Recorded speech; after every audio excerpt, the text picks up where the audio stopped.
ಅಂತೂ ನಮ್ಮ ಸತ್ತ. ಅಲ್ಲ ರಾವಾದ್ರೂ ಸಾಹೇಬ ಕಾರಣ ನನ್ನನ್ನು ವೈರ್ಯ ಕಟ್ಕೊಂಡೇ ಸತ್ತಾನೆ.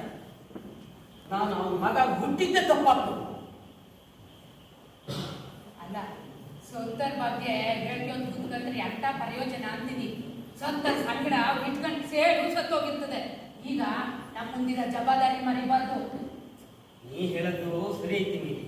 ಅಲ್ಲ, ನಮ್ಮ ಅಪ್ಪಗಿರೋ ಆಸ್ತೆಗೆ ನಾನು ಹಿಸೆಗೆ ಆಸೆ ಮಾಡಲಿಲ್ಲ. ನಮ್ಮದೇ ಆದದ್ದನ್ನ ದುಡ್ಕೋಬೇಕು, ನಮ್ಮ ಗಟ್ಟೆ ನಾವು ಹೂಡ್ಬೇಕು, ನಮ್ದೇ ಆದ ಸಣ್ಣ ಗುಡಿಸಲು ಕಟ್ಕೋಬೇಕಂತ ಕನ್ಸ್ಕೊಂಡವನ. ಆದ್ರೆ ಇದನ್ನಲ್ಲ, ನಿಮ್ಮ ಮಾವ ಸಾಯಿಬೇಕಾದ್ರೆ ನನ್ನ ವೈರಿಯಾಗಿ ಕಟ್ಕೊಂಡೆ ಸತ್ತಲ್ಲೇ ತನ್ನ ಹೆಣಕು ಬೆಂಕಿ ಕೊಡ್ಬಾರ್ದಂತ ಹೇಳ್ತಾನೆ ಇದ್ದಾರಲ್ಲ. ಸತ್ತರ ಬಗ್ಗೆ ಎಷ್ಟು ಹೇಳಿರು ಅಷ್ಟೇ, ಕಳದ್ ನೀರು ಕಟ್ಟಿ ಬರಕಲ್ಲ. ಈಗ ನಮ್ಮ ಹುಡುಗಿಗೆ ಒಂದ್ ನೆಂಟಸ್ತಾನ ಹಂಗಾರು ಹೊಂದಿಸ್ಕೋಬೇಕು ನಾವು. ಇಲ್ಲಿ ಸದ್ಯದ ಪರಿಸ್ಥಿತಿ ವಿಚಾರ ಮಾಡಿ. ದೇಶದಾಗೆ ಚೆರೆಜವ ಚಳವಳಿ ನಡೀತಾ ಇತ್ತು. ಭಾಗವಹಿಸನಂದ್ರೆ ಒಂದೇ ಒಂದು ದಿನ ನಮ್ಮ ಸ್ವಾರ್ಥ ನಮ್ಮನ್ನು ಬಿಡಲ್ಲ.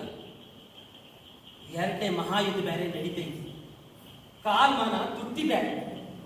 ಹಂಗಿದ್ದಾಗ ಹುಡುಗಿ ಬಂದು ನೆಂಟಸ್ತಾನ ಮುರಿದು ಬರೋವರ್ತ ಮಾಡ ಎಂತ ಮಾತಾಡ್ತೀರಿ ಅಂತ.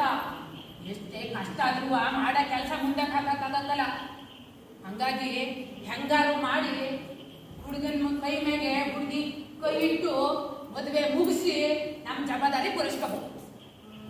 ನೀ ಹೇಳೋದು ಸರಿ ಐತಿ.